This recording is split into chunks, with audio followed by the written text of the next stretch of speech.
আজকে দেখেন pay scale হতে যাচ্ছে। গত 11 জুন পে কমিশনের গত 11 জুন জাতীয় মহান সংসদে পে স্কেল বাস্তবায়নের ঘোষণা দিয়েছেন। এই সংসদে পে স্কেল ঘোষণা দিয়েছেন মানে কি জানেন? এই ঘোষণাটা আসার আগে মহামান্য রাষ্ট্রপতি এবং মাননীয় প্রধানমন্ত্রীর অনুমোদন হয়েছে। সেই অনুমোদন হওয়ার পর বাজেট ঘোষণায় আমাদের পে স্কেলের ঘোষণা দেওয়া হয়েছে। তার মানে হচ্ছে এটা কনফার্ম, এটা আর মানে অনিশ্চয়তার কোনো সুযোগ নেই। পে স্কেল 1 জুলাই থেকে কনফার্ম, এক্ষেত্রে আর কোনো মিস নেই। আমরা যদি এখন বলি যে না পে স্কেল হবে না, তাহলে বলতে হবে যে সংসদকে আমরা অবমাননা করছি, সেটা করা যাবে না।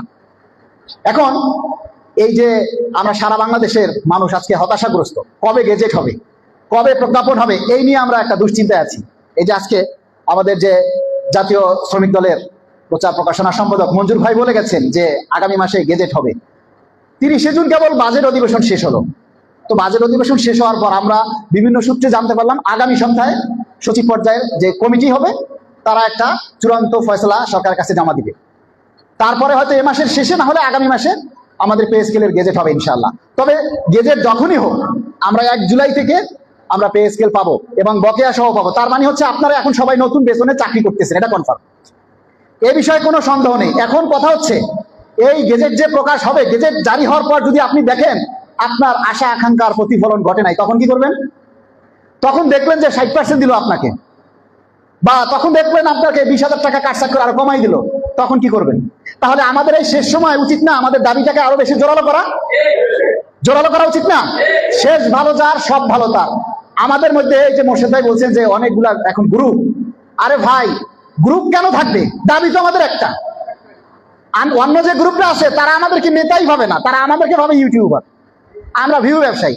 আপনি নিজে ভিউ ব্যবসা করে আপনি যখন আমাকে ভিউ ব্যবসায়ী বলেন তখন আপনাকে বলার মতো আর কিছু নাই।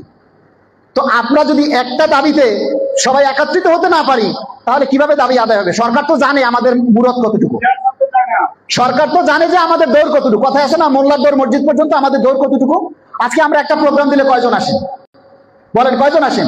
আমরা এই সরকার আসার পরে চট্টগ্রামে সমাবেশ করেছি, খুলনাতে সমাবেশ করেছি, পটুয়াখালীতে সমাবেশ করেছি, মানিকগঞ্জে সমাবেশ করেছি, কিশোরগঞ্জে সমাবেশ করেছি, তারপর সর্বশেষ ঢাকা জাতীয় প্রেস ক্লাবে আমরা সমাবেশ করেছি এবং কালো পতাকা মুখে দিয়ে কালো কাপড় বেঁধে মৌন মিছিল করেছি। তারপরে মাননীয় প্রধানমন্ত্রী নীতিগত সিদ্ধান্ত দিয়েছেন পে স্কেল বাস্তবায়নের। আমাদের এখন সকলের কাছে অনুরোধ, ভাই আমাদের দাবিটা বাস্তবায়ন করতে হলে সবাইকে সোচ্চার হতে হবে। যত সংগঠন আছেন প্রত্যেক সংগঠনকে নীতিগতভাবে আপনাদের এই হিংসা অহংকার এগুলি ভুলে সবাইকে মিলে ঐক্যবদ্ধভাবে দাবির কথাগুলি জোরালো করতে হবে। শুধু পে স্কেলই না, পে স্কেল তো হয়ে গেছে, যা পাই আমরা পাবো, গেজেট আজ পাই আর কাল পাই পাবো, কিন্তু এটাই তো শেষ না।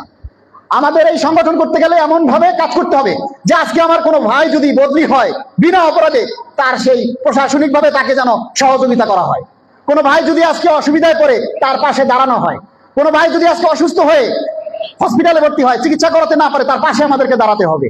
আপনারা জানেন যে গত 6 ফেব্রুয়ারি সে পঞ্চগড় থেকে একটা সিকান্দার নামে লোক এসেছে, তখন রাবার বুলেটে তার পা ভেঙে গেছে, ঢাকা মেডিকেলে ওখানে তাকে ভর্তি করানো হয়েছে। ওই 6 ফেব্রুয়ারি 50,000 টাকা উত্তোলন করা হয়েছিল নগদে, কিন্তু ওই ছেলেটা পাইছে মাত্র 13,000 টাকা। বাকি টাকা কোথায় গেছে? কেউ হিসাব দিয়েছে? কেউ হিসাব নিয়েছে?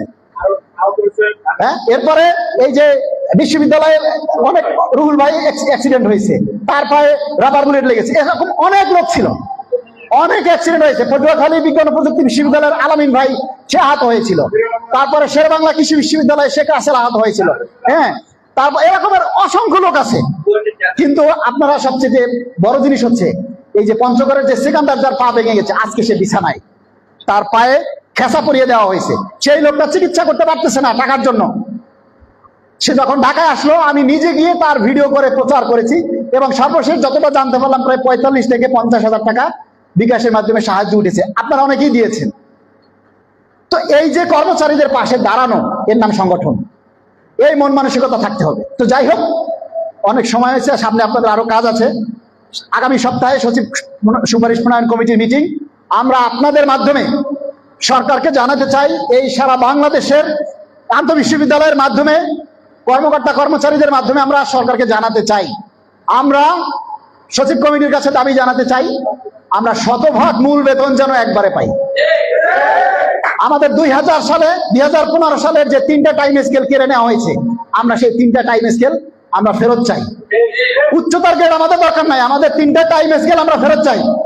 যারা ব্লক পদে চাকরি করে তারা যদি 10 বছর একই পদে চাকরি করে, প্রতি 10 বছর পর পর যেন তাদেরকে উচ্চতার গ্রেড দেওয়া হয়।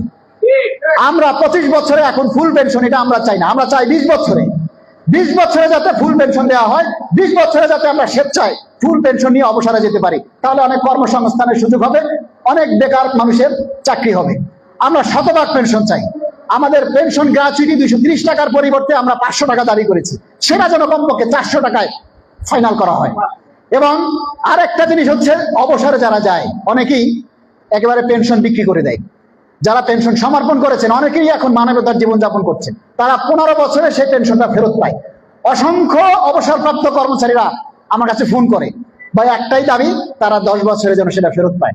আমরা সেই 15 বছরকে কমিয়ে 10 বছরে যাতে সেই সমর্পণ করা পেনশন ফেরত পায়, সেই দাবি জানাচ্ছি। আমরা সচিব প্রণয়ন কমিটির কাছে এই দাবিগুলি উত্থাপন করতেছি। আপনারা চূড়ান্ত সুপারিশ জমা দেওয়ার আগে এই বিষয়গুলি ভেবে নেবেন। এবং আমরা বর্তমান সময়ে শিক্ষা, চিকিৎসা, যাতায়াত, টিফিন, যেটা আধুনিক এই যুগের সাথে তাল মিলিয়ে চলতে গেলে যতটুকু লাগে সেটাই আপনারা আমাদেরকে নির্ধারণ করে দিবেন। আপনারা ব্যাংকে দিবেন দিনে 400 টাকা আর আমাদেরকে দিবেন 6 টাকা, এই জিনিসটা হবে না। কেউ খাবে কেউ খাবে না, তা হবে না, তা হবে না, এই জিনিস আর চলতে দেওয়া হবে না।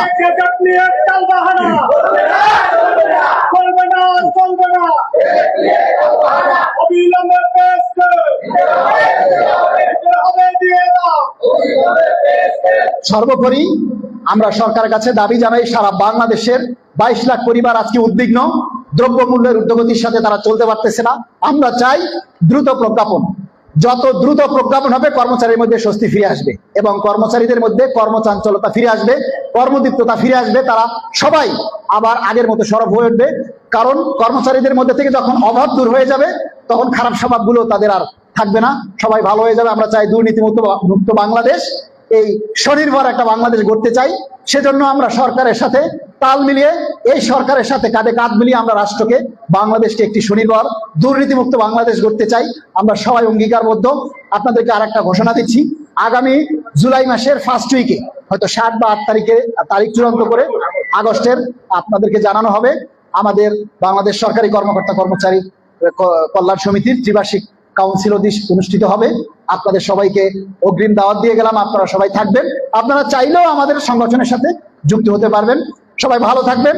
সরকারের কাছে শেষ আবেদন, আমরা দ্রুত প্রজ্ঞাপন চাই এবং আমাদের কর্মচারীদের যে ন্যায্য দাবি শতভাগ মূল বেতন আমরা একবারে চাই চাই চাই দিতে হবে। ধন্যবাদ সবাইকে। ধন্যবাদ।